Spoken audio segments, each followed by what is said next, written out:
La noche se extendía sobre la hacienda El Mirador como un manto de presagio. El aire olía a tierra húmeda y a pólvora vieja. Doña Ángela caminaba despacio por el corredor, sosteniendo una lámpara que temblaba con cada paso. Desde el establo llegaba un murmullo suave, una voz que conocía demasiado bien. Se detuvo al escuchar su nombre pronunciado con ternura. «Te amo, Candelaria», susurró don Matías, su esposo. «Mañana seremos libres en México». El corazón de Ángela se contrajo con un golpe seco. A través de la rendija del portón vio a su marido abrazando a la esclava. No era una aventura ni un capricho. Era amor. Amor verdadero, de esos que humillan más que la traición. Candelaria bajó la cabeza, temblando. «¿Estás seguro de dejar todo por mí?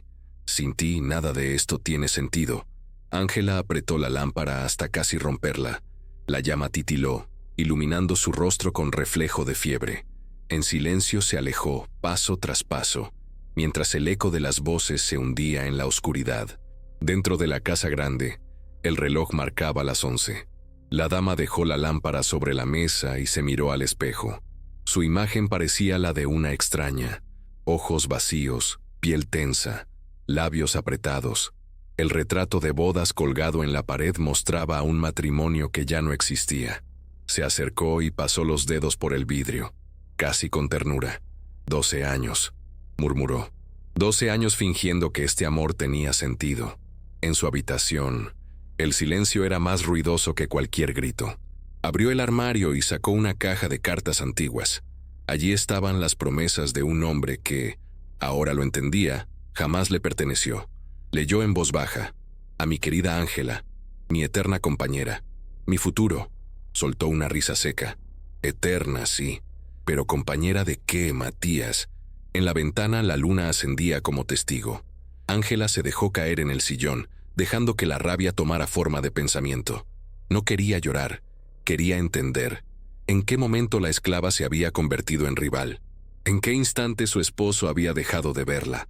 Recordó las tardes en que él hablaba de justicia y libertad. «Todos merecen respeto», solía decir. Palabras nobles que ahora sonaban como cuchillos. «Respeto para ella, humillación para mí», susurró. El sonido de un caballo rompió su ensimismamiento. Era Matías regresando a la casa, ignorante de la mirada que lo había visto todo. Ángela cerró los ojos y respiró hondo. Algo dentro de ella se quebró y se rearmó al mismo tiempo. Caminó hasta el escritorio del despacho, donde su esposo guardaba documentos. Deslizó los dedos sobre los sobres lacrados, los sellos familiares, las escrituras. Allí estaba todo lo que él valoraba: su nombre, su herencia, su reputación. «Si crees que puedes empezar de nuevo, te equivocas», dijo en voz baja, sin ira, solo con certeza. Dejó la lámpara encendida sobre la mesa y abrió la ventana. Afuera, el viento traía el olor de los naranjos y el murmullo del establo. Su mirada se endureció. «Mañana sabrás lo que significa perderlo todo», susurró. En ese instante, el reloj dio las 12. Doña Ángela se enderezó, secó una lágrima que no llegó a caer y pronunció las palabras que sellarían su destino. Si el amor puede cruzar barreras, también puede destruirlas. Cerró la ventana. El silencio regresó, pesado, absoluto. Solo la luna quedó como testigo de la promesa que cambiaría la historia de la hacienda El Mirador para siempre. Hola, amigas y amigos. Aquí está Carlos Mendoza, el narrador de Recuerdos de la Esclavitud. Hoy les voy a contar una historia que les va a llegar hasta el alma, una historia que no debemos olvidar jamás. Antes de empezar, no se olviden de suscribirse al canal y déjenme saber en los comentarios desde dónde nos están escuchando. Siempre me da mucho gusto saber qué tan lejos llegan estas historias tan importantes. Prepárense, porque esta historia nos va a tocar el corazón. Guadalajara, 1859. El sol nacía sobre los campos de maíz y caña que rodeaban la hacienda El Mirador. Desde lo alto, las tejas brillaban como brasas apagadas. A esa hora, los peones ya estaban en los surcos, y el sonido de los cascos de los caballos se confundía con el de los machetes cortando hierba húmeda. Don Matías Villanueva había heredado las tierras a los 30 años. Era hombre de carácter templado, culto, educado en España, que soñaba con modernizar la producción y ofrecer mejores condiciones a sus trabajadores. Pero sus ideas liberales lo habían hecho objeto de desconfianza entre los hacendados conservadores de la región. Doña Ángela Mendoza, su esposa, provenía de una familia de abolengo. Hermosa, de modales finos y temple férreo, era respetada en los círculos sociales de Guadalajara. Sin embargo, su matrimonio con Matías, arreglado por conveniencia económica y política, había perdido el brillo mucho antes de cumplir una década. Compartían casa, mesa y apellido, pero no sueños. La vida de la hacienda se regía por una rutina implacable. En los corredores resonaban los pasos de criadas, el tintinear del servicio de plata, el repicar de campanas que marcaba las horas de oración. Todo parecía ordenado, pero bajo la superficie latía una tensión invisible. Rumores, silencios prolongados, miradas que se evitaban.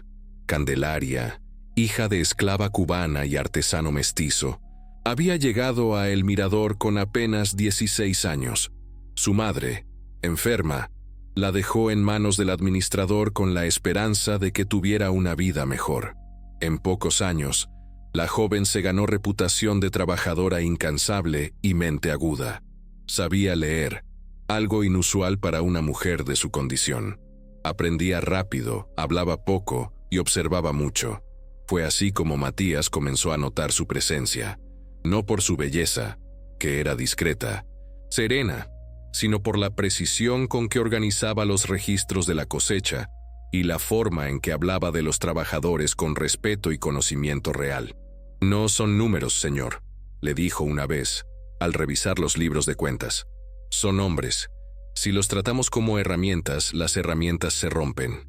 Matías guardó silencio, sorprendido por la claridad de sus palabras. Aquel día entendió que la joven veía el mundo de manera diferente, y esa diferencia encendió en él una admiración nueva. Con el tiempo, comenzó a buscar pretextos para coincidir con ella. En la biblioteca le prestaba libros, en los almuerzos le hacía preguntas sobre los jornaleros. Candelaria, cautelosa, respondía con respeto, pero no con miedo. Había en su voz una firmeza que no pasaba desapercibida. Los rumores no tardaron en propagarse entre los trabajadores.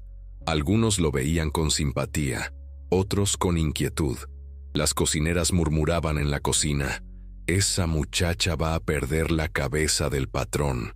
«O el patrón la suya», respondía otra. A pesar de las habladurías, la relación entre ambos creció en silencio, bajo la mirada vigilante de la hacienda. Matías encontraba en Candelaria una inteligencia que lo desarmaba. Ella, en él, la posibilidad de un respeto que jamás había conocido. En las noches, el sonido de la guitarra en el corredor se mezclaba con los cantos que ella enseñaba a los niños. Era un lenguaje secreto, un puente entre dos mundos que la sociedad insistía en mantener separados. Ángela, mientras tanto, comenzaba a notar el cambio en su esposo. Sus ausencias eran más largas, su tono más distante. Las cenas se volvieron frías, las conversaciones formales. Una tarde, durante una visita de amigas, escuchó a una de ellas mencionar a la esclava mulata que sabía demasiado. Ángela fingió no oír, pero algo en su interior se tensó. A partir de entonces, empezó a observar con atención cada gesto, cada palabra. Matías no se dio cuenta de que la calma de su casa empezaba a resquebrajarse. Su amor crecía al mismo ritmo que el peligro que lo rodeaba. Una noche, mientras revisaban papeles en el despacho, Candelaria se atrevió a hablar del futuro. «Dicen que en el norte hay lugares donde una mujer como yo puede ser libre. Y yo he escuchado que en México la libertad se conquista con valor», respondió Matías. Se miraron en silencio, conscientes de que ese instante los uniría para siempre. Afuera, el viento soplaba entre los naranjos como si presintiera lo que vendría. Fue en ese momento cuando el amor se convirtió en promesa. No sabían que, en otro rincón de la casa, una mirada celosa empezaba a tejer su propia promesa, hecha no de amor, sino de venganza. El calor de marzo envolvía la hacienda como una manta espesa. Los cafetales y los maizales reverberaban bajo el sol, y el aire olía a caña y sudor. La vida en el mirador seguía su ritmo. Jornaleros que cantaban al amanecer, mujeres que acarreaban agua desde el pozo, niños que jugaban bajo la sombra de los naranjos. Pero dentro de la casa grande, algo había cambiado. Ya no era el trabajo ni la rutina lo que mantenía el orden, sino el silencio. Candelaria ahora pasaba más tiempo en el despacho de don Matías, revisando cuentas y redactando cartas. Su letra era firme, casi elegante, producto de noches enteras aprendiendo con el propio patrón. Él le había enseñado el arte de escribir con la misma paciencia con que ella le enseñaba a escuchar. En cada palabra escrita se escondía algo más profundo que aprendizaje, una alianza, una complicidad que se fortalecía lejos de los ojos de doña Ángela. Una tarde, mientras el sol caía, Matías le entregó un cuaderno de tapas azules. «Para que escribas tus pensamientos», dijo. «Todo lo que no puedas decir, guárdalo aquí». Candelaria lo recibió con manos temblorosas. «¿Y si alguien lo encuentra? Entonces sabrá que aquí dentro hay verdad», respondió él con media sonrisa. Desde ese día, cada página se llenó de reflexiones, canciones, poemas y cuentas. Candelaria escribía sobre los jornaleros, sobre el futuro que soñaba, sobre un país donde nadie mandara sobre otro por el color de la piel. Lo hacía sin saber que ese cuaderno sería, años más tarde, el testimonio más valioso de su existencia. Mientras tanto, doña Ángela notaba la distancia. Matías ya no dormía junto a ella con la misma serenidad, y cuando hablaban de los negocios familiares, respondía con cortesía fría. «Tienes la mente en otro sitio», le reprochó una noche. «Tengo la mente en el trabajo», mintió él sin mirar. Ella fingió creerle, pero una grieta invisible ya se había abierto entre los dos. Los criados, por su parte, vivían entre la lealtad y el miedo. Sabían que algo ocurría entre el patrón y la joven mulata, pero nadie se atrevía a hablar. En las cocinas, el rumor se convertía en historia. En los pasillos, en susurro. Algunos lo veían como escándalo, otros como justicia poética. Por una vez, decían, el corazón del amo pertenece a una de los nuestros. Candelaria, sin embargo, no buscaba gloria ni desafío. Vivía con la conciencia del peligro, pero también con la paz de saberse amada sinceramente. En las noches, mientras copiaba textos para el coronel, él se acercaba para leerle fragmentos de libros prohibidos, Rousseau, Bolívar, Lizardi. «¿Ves lo que dicen?», le explicaba. «La libertad no se implora, se construye». Ella sonreía. Entonces, la nuestra ya empezó. El amor creció con la misma discreción con que florece una planta en terreno árido. Se alimentaba de la mirada, de la palabra, del silencio compartido. Ninguno de los dos hablaba de futuro con claridad, pero ambos sabían que el presente era un acto de fe. En los días de mercado, cuando Matías debía ir al pueblo, Candelaria lo acompañaba bajo pretexto de revisar las compras. Viajaban en la misma carreta, ella en el asiento trasero, cubierta con velo para evitar miradas. En el camino, las conversaciones eran breves pero intensas. «¿Crees que algún día podamos caminar juntos sin escondernos?», preguntó ella una vez. «Ese día llegará, y no necesitaremos permiso», respondió él. Doña Ángela, entretanto, cultivaba su propia soledad. La sociedad la admiraba, era símbolo de decoro y caridad. Visitaba conventos, organizaba misas, repartía limosnas. Pero tras esa fachada, el orgullo herido crecía. Empezó a sospechar más abiertamente. Observaba los horarios de Matías, preguntaba por Candelaria con falsa cordialidad y hasta envió a una criada de confianza a seguirlos discretamente. Una tarde, al revisar la despensa, encontró una carta doblada dentro de una cesta de maíz. No contenía nombres, pero sí promesas. «Nuestro día está cerca. El mundo será testigo». Las manos de Ángela temblaron. Aquella carta bastó para confirmar lo que el corazón ya sabía. Las semanas siguientes estuvieron llenas de calma tensa. Matías seguía con sus planes de liberar a los trabajadores más antiguos. Hablaba de un modelo de hacienda libre, donde todos pudieran recibir salario justo. Sus ideas resonaban demasiado modernas para el Guadalajara de 1859, un territorio dividido entre conservadores y liberales. Para los vecinos, era locura. Para Candelaria, esperanza. En una reunión de hacendados, uno de ellos bromeó: «Villanueva quiere hacer santos a los esclavos». Matías respondió con serenidad: «No santos, hombres». El silencio que siguió fue más elocuente que cualquier insulto. Esa misma noche, Candelaria lo esperó en el despacho. «Hablas como si el mundo pudiera cambiar. Puede hacerlo si alguien se atreve a empezar». Ella lo miró con ternura y miedo. «¿Y si el precio es demasiado alto? Entonces que el amor lo pague», dijo él, acercándose lentamente. No hubo promesas grandilocuentes, solo un silencio lleno de decisión. Ambos sabían que el paso siguiente era irreversible. Con el tiempo, la confianza entre ellos se volvió tan profunda que Matías empezó a compartir sus planes más secretos: la venta de propiedades en Guadalajara, el depósito de dinero en Veracruz, los contactos con un capitán que podía llevarlos hasta Nueva Orleans.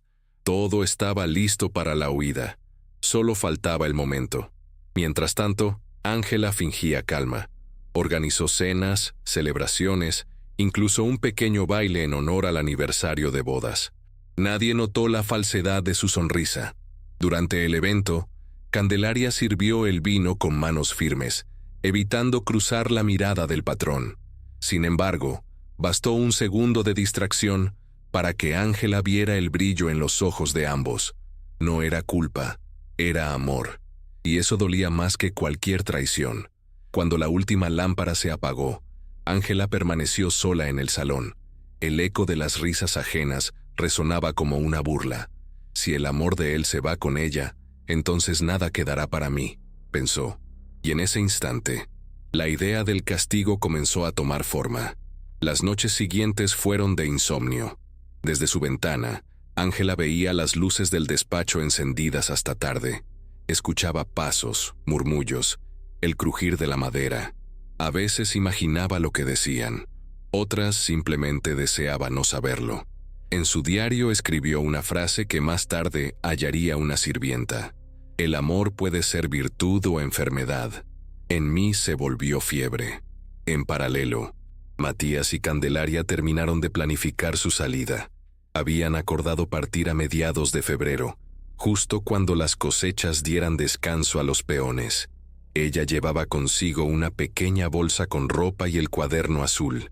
Él, documentos y dinero suficiente para empezar de nuevo. El destino, Veracruz, y de allí, libertad. Pero el día que sellaron la promesa, una sombra los observaba desde la galería. Doña Ángela, inmóvil entre las cortinas, lo entendió todo.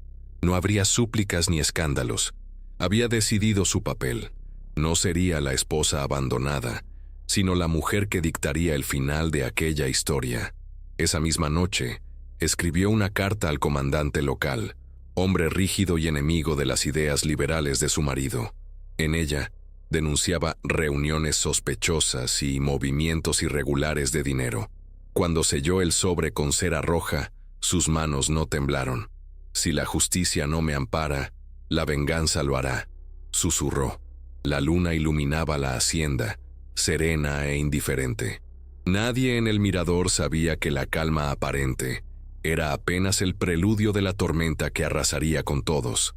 Los días siguientes parecieron eternos. En el mirador, el aire se volvió denso, casi irrespirable. Las campanas seguían marcando las horas, pero el tiempo había perdido ritmo. Cada amanecer llegaba cargado de una sospecha que nadie se atrevía a nombrar. Doña Ángela, tras la fachada de serenidad, observaba cada movimiento con atención quirúrgica. Había dejado de dormir, de comer con gusto, de rezar con devoción. Su mundo se había reducido a un solo propósito: controlar lo que la vida le estaba quitando. Cada noche, sentada frente al escritorio del despacho, repasaba las cartas interceptadas, las cuentas revisadas, los rumores del pueblo. Su mente calculaba sin descanso. Amor, justicia, traición, palabras vacías. Pensaba, El orden no se defiende con lágrimas. Mientras tanto, Matías trabajaba como si el futuro dependiera de esos últimos días. Sus planes para liberar a los trabajadores y vender parte de las tierras avanzaban en silencio. Había conseguido un permiso de exportación que le permitiría trasladarse a Veracruz sin levantar sospechas. Todo parecía dispuesto. Candelaria, aunque entusiasmada, vivía con un nudo en el pecho. Sentía que algo invisible la seguía, una presencia que se movía detrás de cada puerta. Una tarde, mientras revisaba los registros de los jornaleros, notó que una de las criadas la observaba desde el pasillo. Al volverse, la mujer apartó la mirada y fingió ordenar flores. Candelaria lo comentó con Matías esa misma noche. «Nos están mirando, lo sé». Él trató de calmarla. «Es normal, la gente habla, pero pronto estaremos lejos de aquí». «No es solo hablar», insistió ella. «Es como si alguien esperara que cometamos un error». Matías sonrió, aunque en el fondo sentía la misma inquietud. La mirada de su esposa había cambiado últimamente. Demasiado dulce, demasiado atenta. Cuando lo besaba en público, percibía algo detrás del gesto, como si quisiera leerle la mente. Doña Ángela había comenzado a moverse con precisión de estratega. Envió cartas discretas a conocidos de Guadalajara, antiguos aliados de su familia. En una de ellas, dirigida al coronel Hernández, usó palabras medidas. «Mi esposo mantiene tratos con gente que usted debería vigilar. Temo que sus ideas lo lleven por caminos contrarios a la patria». El mensaje estaba hecho a medida. No acusaba abiertamente, pero insinuaba lo suficiente para despertar sospecha. En aquellos años, bastaba una insinuación para encender la maquinaria de la política. Poco después, el coronel respondió con cortesía militar. «Agradezco su aviso. Conviene actuar con prudencia. Si nota movimientos extraños, comuníquelos de inmediato». Ángela guardó la carta en el cajón de su tocador. Su plan tomaba forma. En el pueblo, los rumores empezaron a circular. Decían que en el mirador se reunían hombres extraños, que el patrón financiaba a liberales perseguidos, que su esposa rezaba más que nunca. Nadie sabía la verdad, pero todos la inventaban. Matías, ajeno a la magnitud del peligro, seguía con su proyecto de fuga. Había organizado discretamente el viaje. Un comerciante de Veracruz le debía favores, y un capitán de barco tenía instrucciones de zarpar sin preguntar. Todo debía ocurrir en la madrugada del 15 de febrero.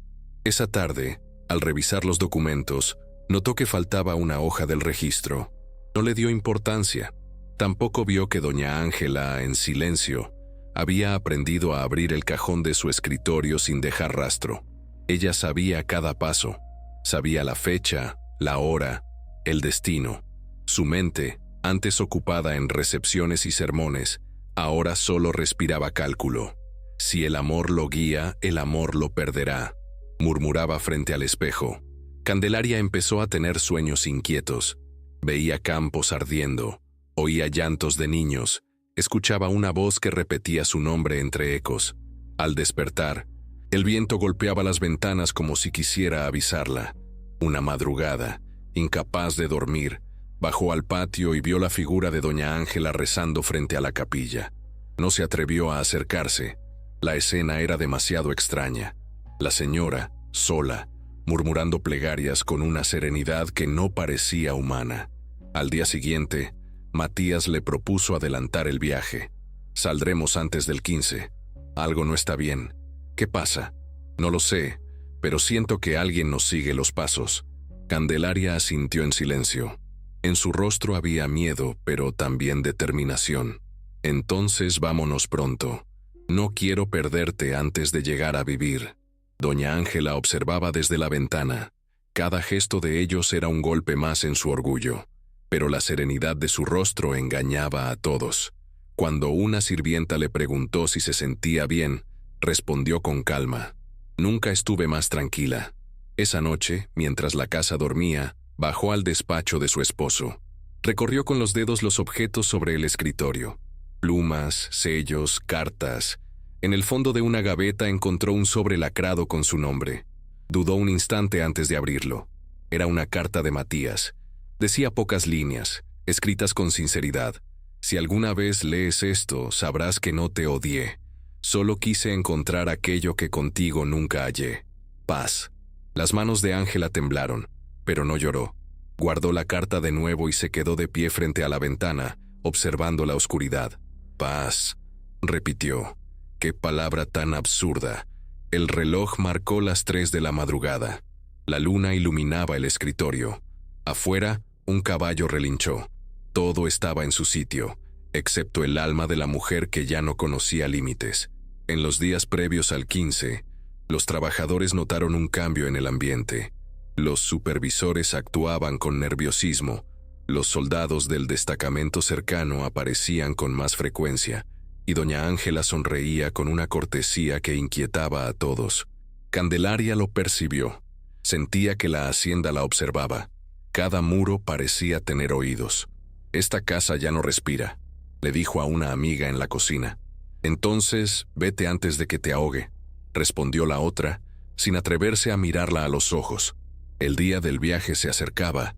Candelaria y Matías habían decidido marcharse al amanecer, pero la noche anterior, sin saberlo, todo ya estaba dispuesto en su contra. Doña Ángela había enviado su última carta al coronel Hernández. Las palabras eran simples. «Esta madrugada habrá movimiento en la hacienda. Haga lo necesario». La tinta aún no se había secado cuando ella cerró el sobre. La luna se reflejaba en su anillo de boda.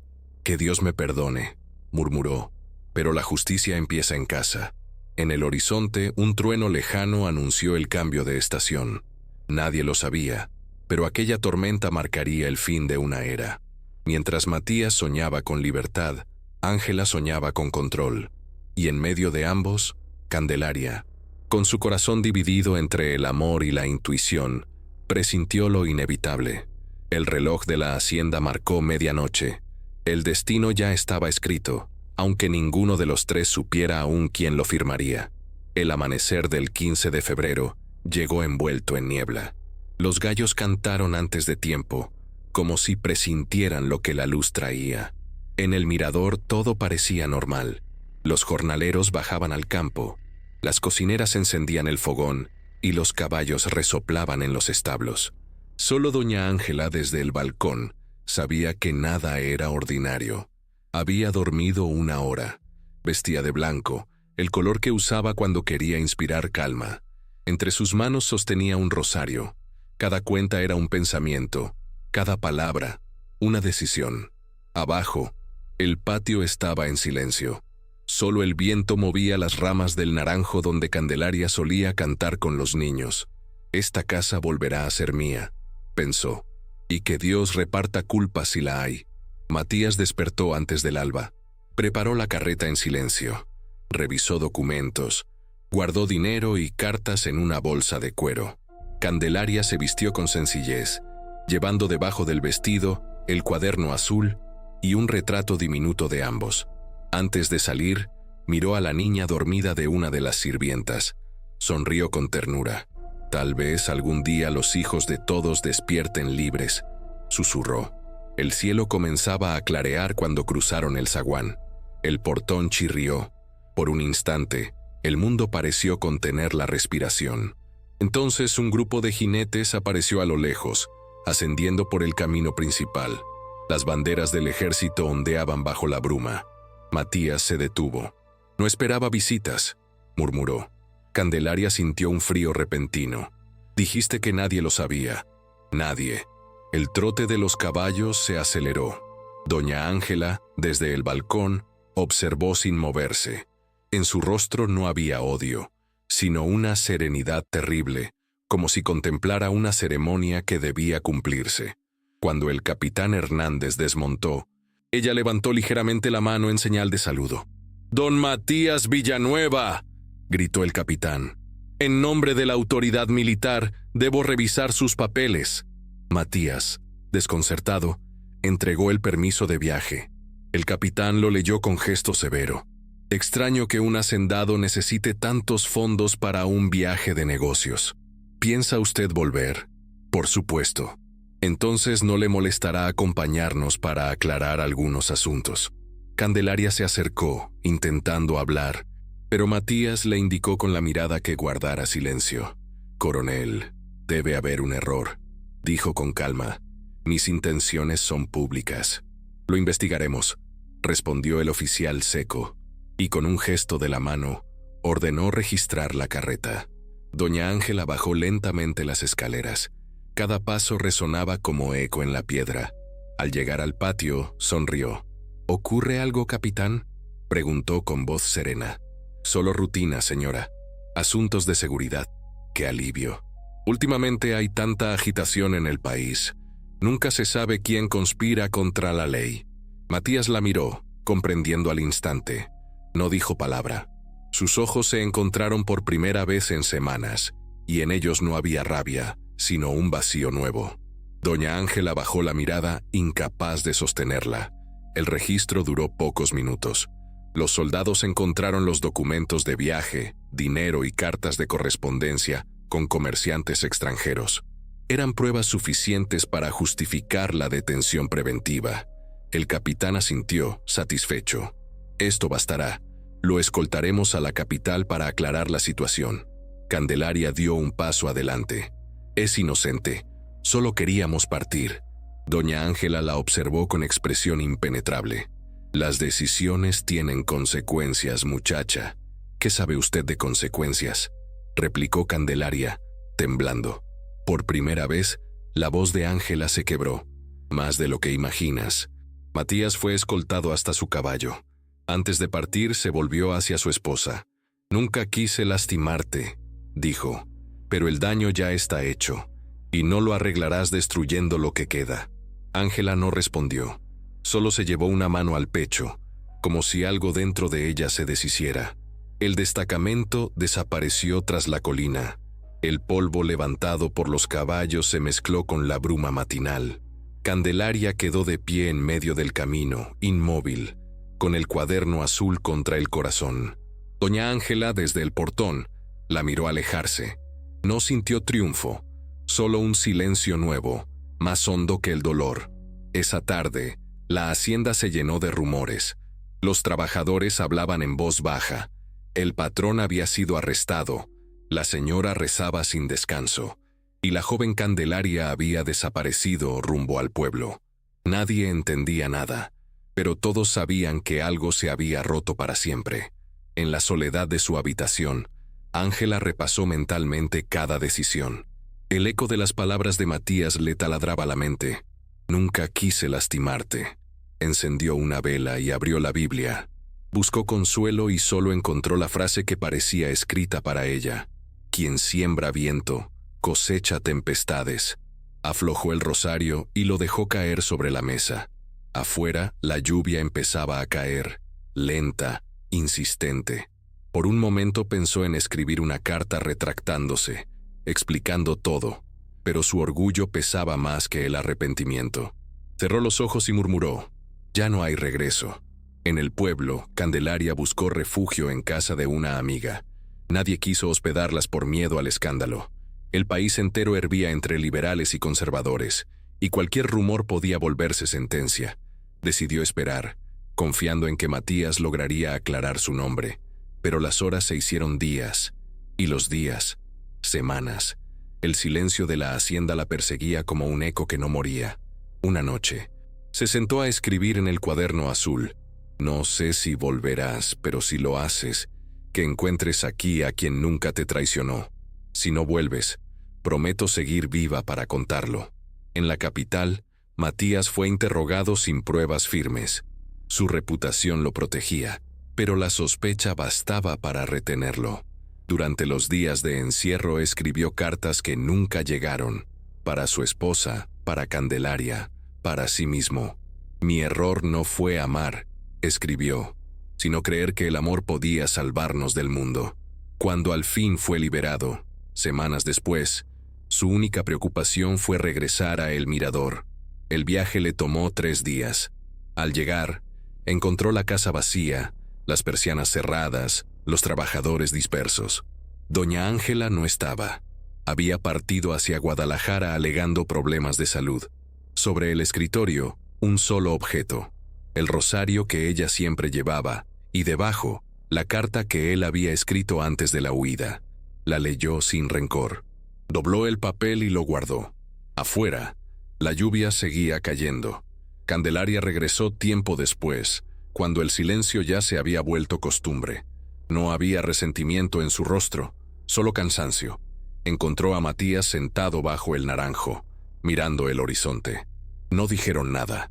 El viento movió las hojas del árbol, y en ese murmullo parecía escucharse una promesa vieja, rota pero aún viva. Él la miró y apenas susurró: «Te busqué en todos los caminos». «Y yo», respondió ella, «en todos los rezos». El sol se ocultó detrás de las colinas. Nadie los vio entrar a la casa. Solo el eco del portón cerrándose quedó flotando en el aire, como punto final de una historia que el pueblo contaría durante generaciones. El mirador ya no era el mismo. El aire que antes olía a café recién tostado y tierra húmeda, ahora sabía a ausencia. Los trabajadores caminaban sin mirar a los ojos. Los caballos, inquietos, relinchaban ante cualquier sombra. Desde la partida de doña Ángela, la hacienda se había vuelto una casa enlutada por algo que nadie se atrevía a nombrar. Matías pasaba los días en silencio, revisando cuentas que ya no importaban, caminando sin rumbo entre corredores que repetían sus pasos. Su salud se había debilitado. No era enfermedad, sino desgaste. Cada amanecer lo encontraba junto al naranjo del patio, el mismo donde había prometido a Candelaria un futuro que el destino había borrado con una sola orden. Candelaria, por su parte, evitaba los salones. Se había refugiado en las labores de la cocina y en los cuadernos de la escuela que alguna vez había dirigido. Enseñaba a los hijos de los trabajadores a leer, a sumar, a escribir su nombre, como si en esas letras sencillas buscara reconstruir su propio sentido de pertenencia. A veces, por las tardes, los dos se cruzaban en el corredor principal. Él inclinaba la cabeza en señal de respeto. Ella respondía con un leve gesto, sin palabras. Entre ellos, el silencio se había vuelto una lengua compartida. En Guadalajara, doña Ángela pasaba sus días en una casa alquilada en el barrio de San Juan de Dios. Había dejado la hacienda bajo el cuidado de un administrador y se dedicaba a obras de caridad que no lograban apaciguar su espíritu. Cada noche escribía una carta que nunca enviaba. «Dios mío, creí defender mi honor y solo destruí lo que me daba nombre». El eco de la voz de Matías la perseguía. No podía apartar de su mente la imagen del patio, los soldados, los gritos, el rostro sereno de Candelaria. A veces se despertaba sobresaltada, convencida de escuchar los cascos de los caballos acercándose, trayendo consigo una verdad que no se podía enterrar. En la hacienda, los días se volvieron más pesados. El administrador, un hombre sin sensibilidad, trataba a los trabajadores con dureza. Matías lo soportaba solo porque necesitaba mantener las apariencias ante la comunidad. Sin embargo, por dentro, sabía que el lugar ya no le pertenecía. Cada muro guardaba un recuerdo, cada sombra un reproche. Una tarde, mientras recorría los límites del terreno, se detuvo frente al pequeño oratorio donde Ángela solía rezar. El altar estaba cubierto de polvo, pero una vela permanecía encendida. Alguien, tal vez Candelaria, seguía cuidando aquel espacio. Matías se arrodilló. No rezó. Solo habló en voz baja, como si Dios fuera un amigo cansado. «Si hay perdón, no lo pido para mí, solo para quienes no supieron lo que hacían». La llama titiló como si respondiera. Candelaria, mientras tanto, escribía cada noche en su cuaderno azul. Allí no relataba el dolor, sino la esperanza. Anotaba pequeñas victorias. Un niño que aprendía a leer, una mujer que se atrevía a escribir su nombre, un campesino que comprendía el valor de la palabra. En cada línea, dejaba constancia de que la libertad no siempre empieza con leyes, sino con la educación. Matías la observaba a veces desde lejos. Le fascinaba su calma. Había sufrido lo indecible, y sin embargo no se había quebrado. Había en ella una fuerza silenciosa, una fe que no dependía de templos ni autoridades, y aunque no se atrevían a hablar del pasado, ambos sabían que entre ellos sobrevivía algo más profundo que el amor. Un respeto que había resistido la vergüenza y el escarnio. Un día llegó a la hacienda una carta con el sello del gobierno de Jalisco. Matías la abrió con cautela. Era una citación oficial. Debía declarar ante el tribunal local por las acusaciones de conspiración que aún pesaban sobre su nombre. El capitán Hernández había sido trasladado a la capital, pero su informe seguía vigente. Si no comparecía, podría perder sus tierras y su libertad. Candelaria lo encontró sentado en el despacho, la carta abierta sobre el escritorio. «¿Qué dice?», preguntó. «Que debo ir a Guadalajara», respondió él sin levantar la mirada. «¿Y si no vuelves? Entonces, el mirador será tuyo». Ella negó con la cabeza. «No vine aquí a heredar culpas». Él sonrió por primera vez en meses. «Entonces reza por mí, aunque no creas». Candelaria se acercó y puso una mano sobre la suya. «No tengo que creer en santos para pedir justicia. Basta con que la verdad no se oculte». Matías asintió. El gesto de ella le recordó lo que una vez fue, un hombre con propósito. La mañana de su partida, los trabajadores se reunieron para despedirlo. Algunos lloraron, otros solo bajaron la cabeza. Candelaria no asistió. Permaneció en la escuela, rodeada de niños que recitaban el alfabeto. No quería verlo marchar otra vez. Prefería recordarlo de pie, bajo el naranjo, mirando el horizonte. Cuando el carruaje se perdió entre los caminos de tierra, la hacienda pareció suspirar. El viento sopló con fuerza, derribando algunas hojas secas que quedaron esparcidas por el patio. En Guadalajara, doña Ángela recibió noticia del regreso de su esposo a la ciudad. Durante horas no supo si alegrarse o temer. Sabía que la verdad tarde o temprano saldría a la luz. El coronel Hernández había sido relevado de su cargo y algunos de sus oficiales, interrogados. Si alguno hablaba, su propio nombre podría verse arrastrado en el escándalo. Esa noche, vestida de negro, acudió al confesionario de la iglesia de San Agustín. El sacerdote, un anciano de voz pausada, la escuchó en silencio. Ella no dijo nombres, pero su voz tembló al describir el pecado de haber jugado con la vida de los otros. ¿Y siente arrepentimiento?, preguntó el padre. «Siento vacío», respondió ella. «El vacío también es una forma de culpa». Ángela salió del templo sin mirar atrás. Por primera vez en meses lloró. Las lágrimas no aliviaron su peso, pero abrieron una grieta en la coraza de su orgullo. En el camino, Matías se detuvo a mitad del trayecto. El paisaje de los altos de Jalisco se extendía bajo un cielo plomizo. Sintió que cada kilómetro lo alejaba de algo más que su hacienda. Lo alejaba de la posibilidad de reparar el daño. Quizás el perdón no sea volver, pensó, sino aceptar que ya no hay regreso. El sonido de las ruedas sobre la grava lo acompañó hasta que cayó la noche. En su interior, la voz de Candelaria seguía resonando. Basta con que la verdad no se oculte. Y por primera vez en mucho tiempo, entendió que esa frase era más fuerte que cualquier venganza. En el mirador, Candelaria cerró el cuaderno azul y miró al cielo. El viento traía olor a lluvia. Sabía que algo estaba por cambiar, aunque no sabía si para bien o para mal. Tomó una vela y la encendió frente al pequeño altar donde Matías solía rezar. «Que el destino no sea cruel otra vez», susurró. La llama titiló suavemente, como si respondiera a su plegaria, y en ese instante, por primera vez en años, sintió que el silencio de la hacienda ya no la asfixiaba, se había convertido en promesa. Guadalajara amanecía bajo una neblina espesa que parecía querer ocultar los pecados de la ciudad. Las campanas de San Agustín sonaban lentas, con tono de misa y de juicio al mismo tiempo. El carruaje de don Matías Villanueva se detuvo frente al edificio del Tribunal Civil, un inmueble de piedra que había visto pasar revoluciones, juramentos y traiciones. Matías bajó sin ayuda. Llevaba el uniforme antiguo de coronel, no por vanidad, sino por dignidad. El traje olía a pasado, a guerras que ya nadie recordaba, pero en él se sentía protegido. En la puerta lo esperaba un joven escribano que lo saludó con respeto y algo de temor. Nadie sabía si aquel hombre era acusado, víctima o testigo. En la sala el juez Morales, hombre de semblante grave y voz templada, lo recibió con cortesía.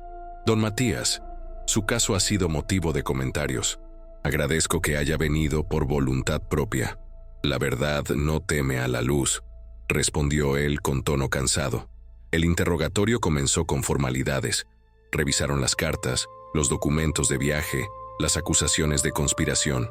Una a una, las pruebas falsas se derrumbaban ante los registros oficiales que él mismo había traído. Cuando el juez le preguntó si sospechaba de alguien en particular, Matías guardó silencio. No deseo añadir nombres, dijo. La historia ya tiene suficientes culpables. El juez asintió. Entendía más de lo que aparentaba. A veces, el perdón también es un acto de justicia, comentó, antes de cerrar el expediente. Esa misma tarde, doña Ángela fue citada a declarar.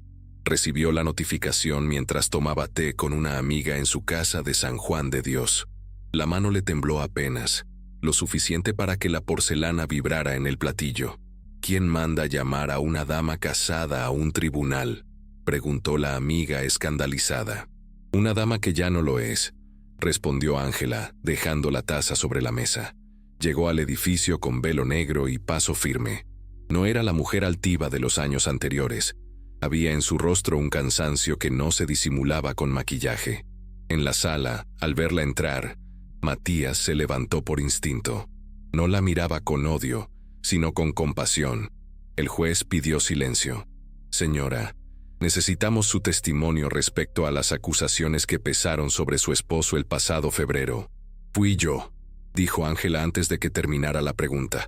El murmullo llenó la sala.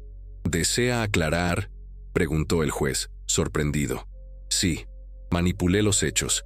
Temía perder mi nombre, mi lugar, mi orgullo. Creí que castigando a otros salvaría algo de mí. Matías cerró los ojos. No sintió alivio ni furia, solo un cansancio profundo. El juez tomó nota. ¿Está dispuesta a firmar esta declaración? Sí, pero no para absolverme. Quiero que conste que fui yo quien sembró el veneno de la mentira.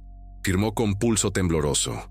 La pluma dejó una mancha de tinta sobre el papel, como si la culpa también quisiera escribir su parte. Cuando el juez dio por concluida la audiencia, Ángela se acercó a Matías. No vine a pedir perdón, dijo en voz baja. Vine a reconocer lo que destruí.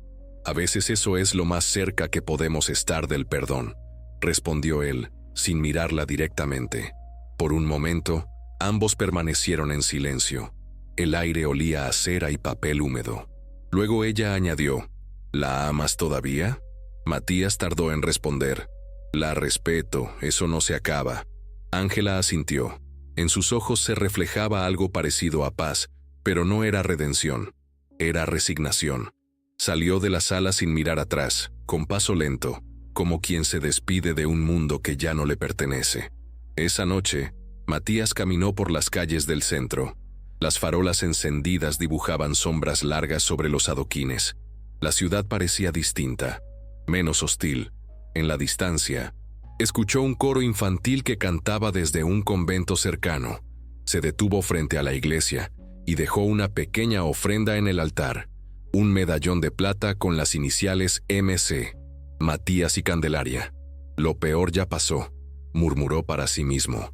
Ahora solo queda vivir. Al día siguiente, tomó el camino de regreso a la hacienda. En el trayecto, el paisaje se abría como una herida que sanaba lentamente. Los campos de agave brillaban bajo el sol, los riachuelos murmuraban entre piedras, y cada kilómetro lo acercaba más al único lugar donde aún podía sentir pertenencia. Cuando llegó, los trabajadores salieron a recibirlo. Algunos reían, otros lloraban. Candelaria lo observaba desde el umbral de la escuela, con el cuaderno azul en las manos. Matías desmontó despacio, sin decir palabra. Caminó hacia ella. Los dos se quedaron frente a frente, inmóviles, mientras el resto del mundo desaparecía alrededor. Él habló primero. He vuelto limpio, pero no ileso. Nadie vuelve ileso de la verdad, respondió Candelaria. Luego añadió, la gente del pueblo habla. Dicen que fuiste absuelto. No sé si fue absolución o simple cansancio del sistema, pero la justicia, la que importa, la tuya, Esa aún la espero. Candelaria abrió el cuaderno y le mostró una página escrita. La libertad no se firma en papeles, se construye con actos. Matías la leyó en silencio. Entonces ayúdame a construirla, dijo. Ella asintió. No había promesas, ni lágrimas, ni melodrama. Solo una alianza tácita entre dos almas que habían sobrevivido al escándalo. Días después, un mensajero trajo un paquete desde Guadalajara. Era una carta de doña Ángela. Dentro, un breve texto en letra firme. No volveré a El Mirador. Me retiro al convento de San Rafael. Si algún día el cielo me concede paz, será porque ustedes lograron vivir sin rencor. Junto a la carta, una llave envuelta en cinta blanca. La del oratorio familiar. Candelaria la guardó sin decir nada. Esa noche, encendió una vela en el altar y la dejó arder hasta el amanecer. Matías la acompañó en silencio. Ninguno rezó, pero ambos comprendieron que algo, finalmente, había cambiado. Con el paso de las semanas, la hacienda empezó a renacer. El campo volvió a dar fruto. Los trabajadores recuperaron confianza, y la escuela de Candelaria creció hasta recibir niños del pueblo entero. Matías redujo las jornadas, estableció salarios y firmó los primeros contratos libres de la región. La gente murmuraba que El Mirador se había convertido en hacienda distinta, más justa, más humana. Otros decían que era por la presencia de la nueva señora, aunque nadie se atrevía a decirlo en voz alta. Candelaria, por su parte, no buscaba títulos. Su satisfacción era ver cómo los hijos de los antiguos jornaleros aprendían a escribir su nombre bajo aquel cielo que antes los había negado. En las tardes, Matías la ayudaba con los libros. El sol se filtraba entre las hojas del naranjo y el viento traía olor a futuro. Nadie hablaba del pasado, pero estaba ahí, como una cicatriz que no duele, solo recuerda. Una tarde, mientras revisaban los registros de la escuela, Matías encontró entre las hojas del cuaderno azul una frase que Candelaria había escrito meses atrás. El amor no se mide por lo que promete, sino por lo que resiste. Él levantó la vista y la observó. Ella sonrió, sin palabras. En esa sonrisa había más verdad que en todas las sentencias del tribunal. El sol cayó sobre los campos dorados. La hacienda respiraba otra vez. Y por primera vez desde que todo comenzó, Matías sintió que el futuro ya no era una huida, sino un regreso. Pasaron los meses como si el tiempo, avergonzado de tanto dolor, quisiera reparar su culpa. El Mirador resucitaba poco a poco. Las lluvias de verano devolvieron vida a los campos, y el olor a café y tierra mojada volvió a llenar los corredores. Pero la hacienda ya no era la misma. Había cambiado de alma. Matías caminaba cada mañana entre los surcos recién arados, saludando a los trabajadores por su nombre. No lo hacían por costumbre, sino por respeto. Él había abolido castigos y abierto registros de salario. Había devuelto dignidad a quienes por generaciones solo habían sido números en un libro de contabilidad. Aquí todos firmarán su propio nombre, decía, porque quien escribe, existe. Candelaria dirigía la escuela con la firmeza de quien no olvida, pero tampoco se deja consumir por la ira. Había colgado en la entrada un cartel escrito a mano: el que enseña, siembra libertad. Cada tarde, niños de piel clara y morena se sentaban juntos bajo el mismo techo, repitiendo letras y risas. Los mayores los miraban desde la distancia, incapaces de creer que algo tan simple pudiera ser tan revolucionario. Una mañana, mientras Candelaria ordenaba libros, Matías llegó con una carta en la mano. «Viene de Guadalajara», dijo. Ella la tomó con cuidado. El sello del convento de San Rafael era inconfundible. La carta de doña Ángela era breve y serena. «He encontrado algo parecido a la paz. Las oraciones no borran, pero alivian. Si algún día visitan la ciudad, vengan sin rencor. Las puertas del convento estarán abiertas». Candelaria leyó en silencio. «¿Vas a responder?», preguntó Matías. «No hay respuesta que cambie el pasado, pero quizás algún día vaya», dijo ella, doblando el papel con suavidad. Matías asintió. Ninguno de los dos mencionó el nombre de Ángela otra vez, pero la sombra de su historia se quedó flotando, como una advertencia silenciosa sobre lo que el orgullo puede destruir. En otoño, llegó la noticia de la guerra civil. Los rumores corrían por los caminos, batallas entre liberales y conservadores, haciendas saqueadas, familias huyendo. El mirador, sin embargo, permaneció intacto. Nadie se atrevía a tocarla. Era conocida como la hacienda que no derramó sangre. Matías reunió a los trabajadores una tarde y les habló frente al naranjo central. Esta tierra no pertenece a los que mandan, sino a los que la trabajan. Mientras yo viva, ningún ejército entrará aquí. Hubo un silencio largo. Luego, un anciano peón levantó el sombrero y dijo: «Entonces viviremos juntos o caeremos juntos, patrón». Desde ese día, el mirador se volvió refugio. Llegaban campesinos de otras regiones buscando techo y trabajo. Candelaria los recibía con calma, registrando nombres en su cuaderno azul. A cada uno le preguntaba lo mismo: ¿sabe leer? Si respondían que no, ella los anotaba para las clases nocturnas. «Aquí nadie será esclavo del silencio», decía siempre. Un año después, Matías enfermó brevemente. El médico del pueblo, sorprendido, lo visitaba solo para escuchar sus historias de guerra y de justicia. «No hay enfermedad, coronel», le dijo un día, «solo cansancio del alma». Matías sonrió. «Entonces que el alma descanse viendo florecer lo que tanto costó». Candelaria lo cuidaba con esmero.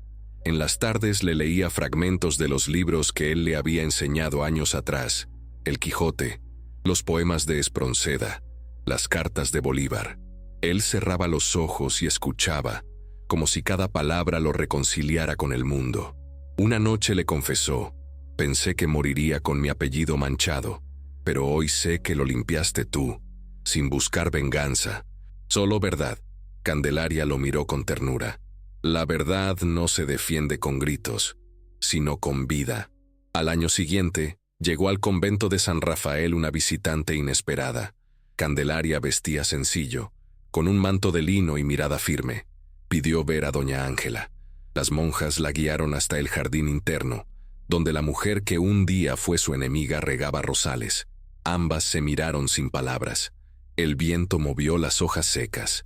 Ángela habló primero. «No esperaba verte». «Tampoco yo venir», respondió Candelaria, «pero necesitaba mirar de frente lo que ya no duele». Caminaron juntas entre los rosales. Ángela, envejecida pero serena, señaló una planta florecida. «La planté el día que supe que seguías viva. Pensé que era justo ofrecerle al cielo una señal de arrepentimiento». Candelaria asintió. «El perdón no se pide, se demuestra». Ambas sonrieron con una mezcla de tristeza y alivio.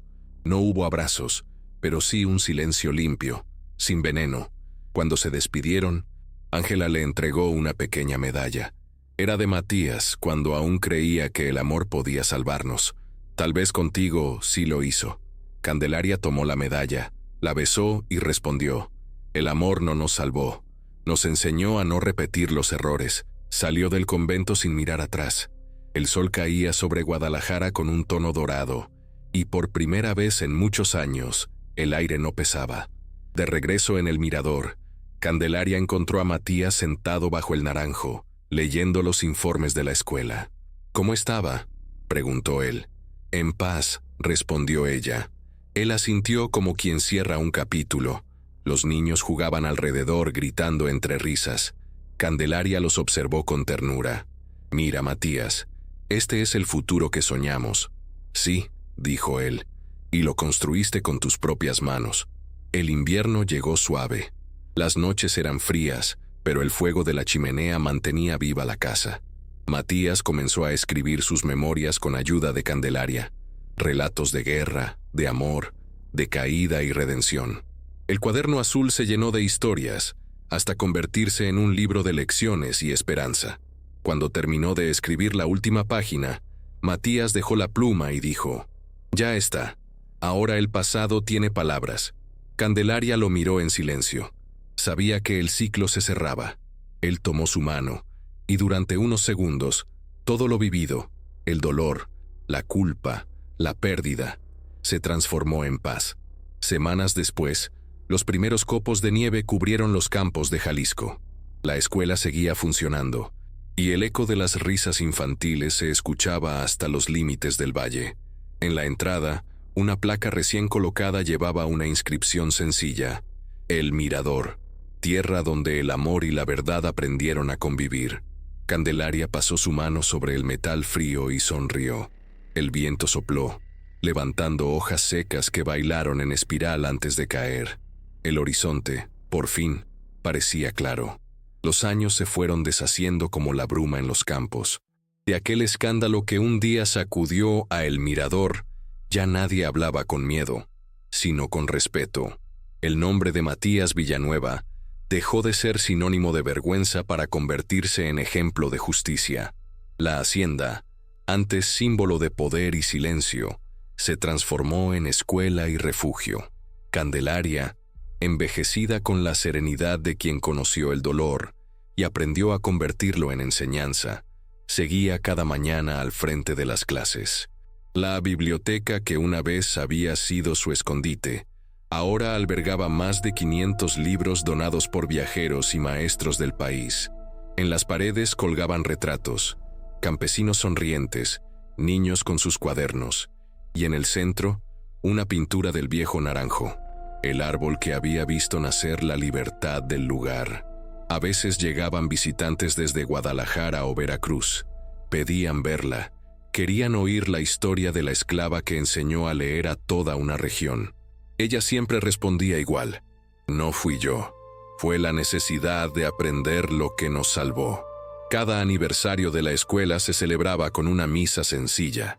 Los trabajadores de generaciones nuevas levantaban banderas hechas a mano con la inscripción: la verdad no se impone, se comparte. Los niños recitaban versos, las mujeres cocinaban pan de maíz, y los hombres adornaban el patio con flores silvestres. Una tarde, un joven periodista llegó desde la capital. Quería escribir sobre la historia de El Mirador. ¿Usted fue quien cambió las leyes del trabajo en esta región?, preguntó, tomando notas. Candelaria sonrió. Las leyes las cambian los hombres con poder. Nosotros solo demostramos que era posible vivir sin miedo. El muchacho insistió. ¿Y qué fue del coronel Villanueva? Ella miró hacia el horizonte, donde el sol caía lento sobre los agaves. Sigue aquí, dijo, en cada niño que aprende a leer su propio nombre. El país también había cambiado. La abolición era ya ley y la república hablaba de derechos.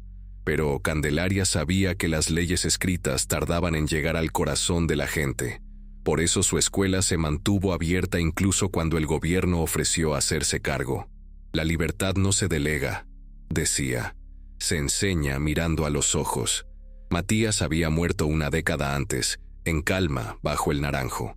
Su tumba estaba en el mismo patio, cubierta de flores blancas que los niños renovaban cada semana.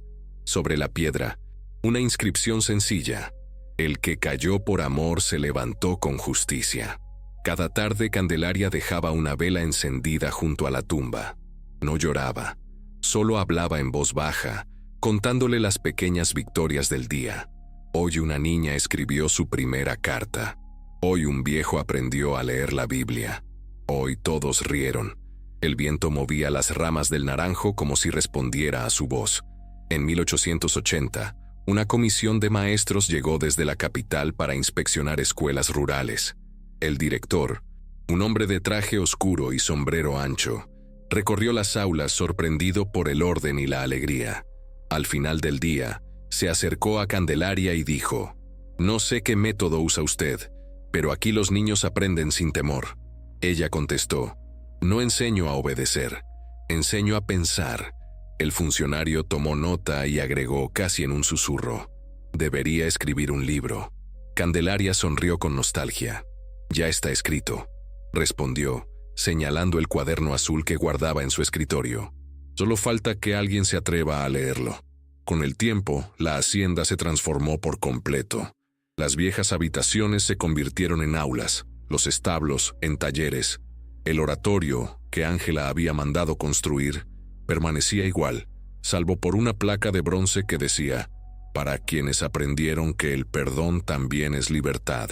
De vez en cuando, alguna monja del convento de San Rafael enviaba noticias de doña Ángela, que seguía viva, que había aprendido a enseñar costura a las niñas huérfanas, que hablaba poco y rezaba mucho. Candelaria nunca respondió, pero cada vez que oía su nombre, encendía una vela. «Porque todos merecemos descanso», decía. Años después, cuando los trenes empezaron a cruzar Jalisco, los viajeros que pasaban cerca del valle preguntaban por la Escuela de la Mujer Libre. El mirador se había vuelto punto de referencia, un símbolo, no solo por su historia, sino por lo que representaba. El lugar donde una mujer que nació sin derechos terminó educando a quienes un día gobernarían el país. En 1895, una delegación del gobierno llegó para rendir homenaje. Traían una bandera nueva, la promesa de convertir la escuela en Instituto Nacional. Candelaria, ya anciana, los recibió en el mismo patio de siempre.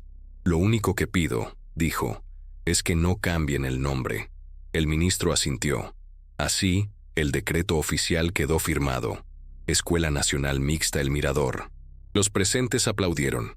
Candelaria, sin embargo, permaneció en silencio. Miraba el cielo, donde una bandada de pájaros cruzaba en formación perfecta. «Él estaría orgulloso», murmuró. Esa noche, el valle se llenó de luces. Los trabajadores encendieron antorchas y los niños soltaron globos de papel que subieron hasta perderse en la oscuridad. Candelaria los observó desde el balcón. En sus ojos brillaba una mezcla de cansancio y gratitud. El viento traía consigo el eco lejano de una promesa. «Te amo, Candelaria. Mañana seremos libres». Ella cerró los ojos y sonrió. Por fin, el mañana había llegado. Las campanas del mirador repicaban con lentitud cada amanecer. El sonido, más suave que en los años de hierro y fuego, parecía marcar no solo las horas, sino los siglos. El lugar que una vez fue hacienda de dominio y castigo, era ahora territorio de palabras, de lápices, de libros abiertos, y aunque el aire seguía cargado de historia, ya no olía a miedo, sino a tierra húmeda y esperanza. Candelaria se movía despacio, con la dignidad de quien ha sobrevivido a todo. En su rostro quedaban las huellas del tiempo, pero en su mirada persistía la claridad de aquel amor que no murió, ni con las balas ni con los prejuicios. Sus alumnos la llamaban madre, y en cierto modo lo era. Había enseñado a generaciones enteras a mirar el mundo con ojos nuevos. Una tarde, mientras corregía cuadernos bajo el naranjo, una niña se acercó con timidez.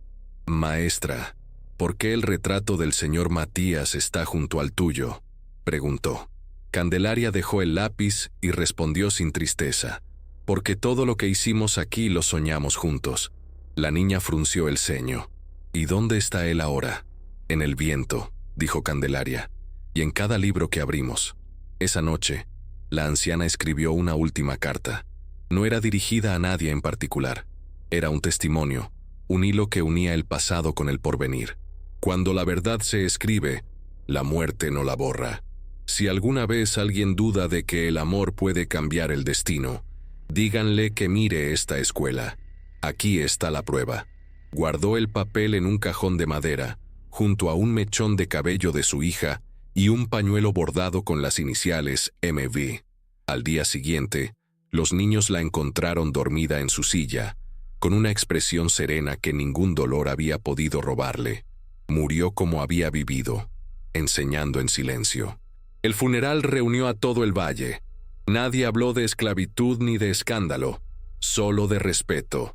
Los hombres llevaron flores del campo, las mujeres encendieron velas, y los niños, vestidos con camisas blancas, recitaron versos escritos por ella. El ataúd fue enterrado bajo el naranjo junto a la tumba de Matías. Sobre la tierra fresca colocaron una cruz de madera con una frase grabada a fuego. «Aquí descansan dos que amaron sin permiso y enseñaron sin miedo». Años después, el gobierno declaró el Mirador Patrimonio Nacional. La antigua Casa Grande se convirtió en Museo de Historia Social. En una de sus salas, un cartel rezaba: «De la Hacienda del Látigo a la Escuela de la Palabra». Los visitantes podían leer fragmentos de las cartas entre Matías y Candelaria. cuidadas en vitrinas de cristal, junto a el pañuelo y los primeros cuadernos de los niños que aprendieron allí. Un profesor universitario, al observar la exhibición, comentó: «No hay monumento más grande que una escuela fundada sobre el perdón». El hijo de Candelaria, Matías Villanueva, hijo, había crecido para cumplir el sueño de ambos. Abogado, maestro y político, dedicó su vida a defender el derecho de los campesinos a la tierra y la educación. Cuando inauguró la primera biblioteca pública de Jalisco, pronunció un discurso que quedó grabado en la historia del país. «Mi madre me enseñó que las letras pueden más que las cadenas, y que la justicia no se impone, se enseña». Al final de su vida, cuando el progreso empezaba a borrar los rastros de la vieja hacienda, mandó colocar en la entrada una piedra con una inscripción sencilla: «El amor que no teme al juicio del mundo deja huellas que el tiempo no borra». Con el cambio de siglo, los descendientes de los antiguos trabajadores del Mirador se convirtieron en maestros, médicos, artesanos. Algunos emigraron, otros se quedaron, pero todos compartían una misma historia. Las madres la contaban en las noches de lluvia junto al fuego. Dicen que hubo un hombre que murió protegiendo a una mujer libre y una mujer que vivió enseñando a otros a hacerlo. La historia se volvió leyenda, y la leyenda raíz. Los niños aprendían a escribir su nombre bajo el mismo árbol donde una vez se juraron amor imposible. Nadie recordaba ya las fechas exactas, pero todos sabían la lección: que no hay herencia más grande que la dignidad.